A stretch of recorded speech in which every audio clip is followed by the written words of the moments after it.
Subscribe कीजिए बिन Nasir network को और हमारी फैमिली का हिस्सा बनिए।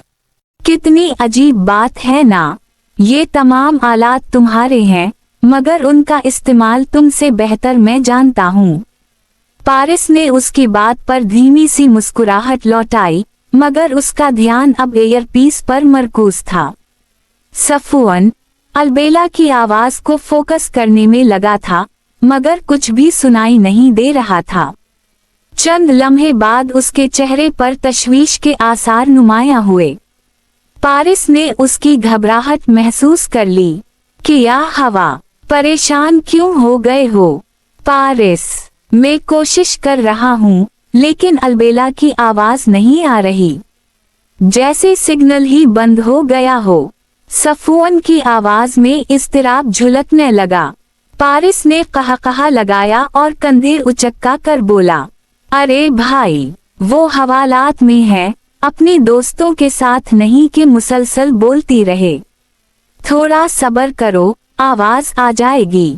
सफुअन ने गहरी सांस ली और दोबारा अपनी तवज्जो एयरपीस पर मरकूज कर दी। कुछ लम्हात के बाद एक नस्वानी आवाज ने सुकूत तोड़ दिया। मैं कितनी बार आपको कह चुकी हूँ कि मेरा भाई चोर नहीं हो सकता। आप लोगों को कोई गलत फहमी हुई है। ये अलबेला की आवाज थी। सफुअन का चेहरा एकदम रोशन हो गया। इसकी आंखों में खुशी के आंसू चमकने लगे। तेरा भाई कुर्बान तुझ पर, मेरी गुड़िया। तेरा भाई तुझे अकेला नहीं छोड़ेगा। ये अल्फाज बेसाख्ता इसके लबों से निकले। पारिस ने चौंक कर उसकी तरफ देखा। सफुअन का चेहरा अब इत्मीनान और उम्मीद से जगमगा रहा था। इसने फौरन एयरपीस की रेंज थोड़ी सी बढ़ा दी।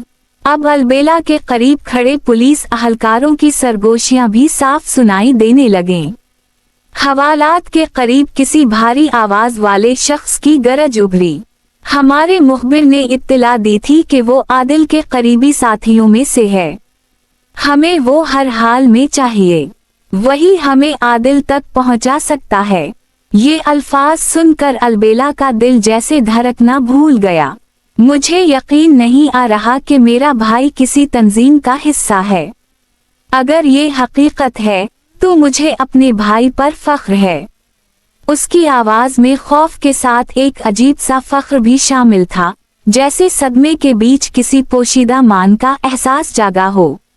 अचानक एक सख्त मगर मुतवाजिन आवाज गूंजी, अपनी बकवास बंद करो। तुम एक बागी और लुटेरे की बहन हो। चाहूं तो तुम्हें अभी फंदे से लटका दूं, मगर मैं हैवान नहीं हूँ।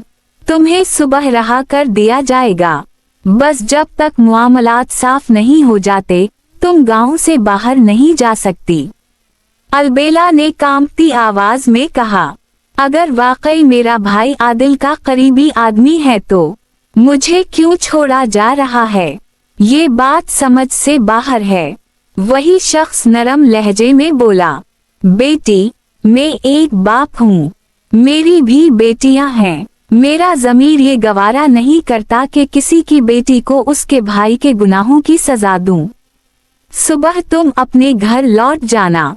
हाँ, दुआ करना कि तुम्हारा भाई हमें मिल जाए, वरना इसके अंजाम का जिम्मेदार मैं नहीं हूँगा। अलबेला के लबों से बेख्तियार निकला, कैसा अंजाम? क्या करेंगे आप मेरे भाई के साथ? वो शख्स कुर्सी से उठा और थोड़ा झुककर बोला, मेरी बात गौर से सुनो। मैं तुम्हारे भाई को बचा सकता हूँ। तुम्हें सिर्फ ये करना है कि अगर सफुअन तुमसे राब्ता करे तो उसे कायल करो कि वो हमें आदिल तक पहुँचा दे। अगर वो ऐसा करेगा तो मैं अदालत में उसे सजा से बचा लूंगा। ये जुमले सुनते ही सफुअन के चेहरे पर एक तंजिया मुस्कुराहट उभर आई। उसने एयरपीस के जरिए सारी बातें साफ सुन ली थीं, मगर जैसे ही अलबेला ने खामोशी इख्तियार की, उसने आहिस्ता से एयरपीस कान से निकाल दिए। जब पारिस की तरफ देखा तो वो पहले से ही एयरपीस निकाल चुका था। तुमने एयरपीस क्यों उतार दिए? मैंने कहा था ना, इंस्पेक्टर की बातें सुनो। सफुअन के लहजे में झुंझलाहट थी। पारिस ने कंधे अचुकाए। मैं क्या सुनता, ना जाने किस जबान में बोल रहा था। कुछ समझ नहीं आ रहा था तो सुनने का फायदा ही क्या। वो मुंह बनाते हुए बोला। सफवान ने हल्की सी सांस खींची, एयरपीस वापस लेते हुए पारिस की तरफ देखा। पारिस ने तजस्सुस से पूछा, कुछ सुनाई दिया? क्या बात कर रहे थे? सफवान के होंठों पर एक हल्की सी तल्ख मुस्कुराहट उभरी। हाँ बिल्कुल, वो लोग सुबह अलबेला को छोड़ने वाले हैं। ये कहते हुए सफवान की आंखों में एक खामोश तूफान भड़क उठा, जैसे इसका दिमाग किसी बड़े फैसले की दहलीज पर खड़ा हो। जबरदस्त, ये तो बहुत अच्छी खबर है। अब हमें पुलिस स्टेशन पर हमला करने की जरूरत नहीं रही, पारिस ने खुशी से कहा और इस खतरनाक मिशन के टल जाने पर दिल से शुक्र अदा किया। सफवान की आंखों में खदशा अब भी था। वो नरम मगर संजीदा अंदाज में बोला, तुम बहुत भोले हो पारिस। इन लोगों का अलबेला को छोड़ने का भी कोई मकसद होगा। मुझे शक है वो अलबेला को बतौर जाल इस्तेमाल करके मुझ तक पहुंचने की कोशिश कर रहे हैं। ये कहकर सफवान ने एयरपीस दोबारा लगाए। इतने में हवालात के करीब से किसी मर्द की सख्त मगर बजती हुई आवाज गूंजी। इंस्पेक्टर खुद बोल रहा था, सर, हमें कल एक अजीब सूरत-ए-हाल का सामना करना पड़ा।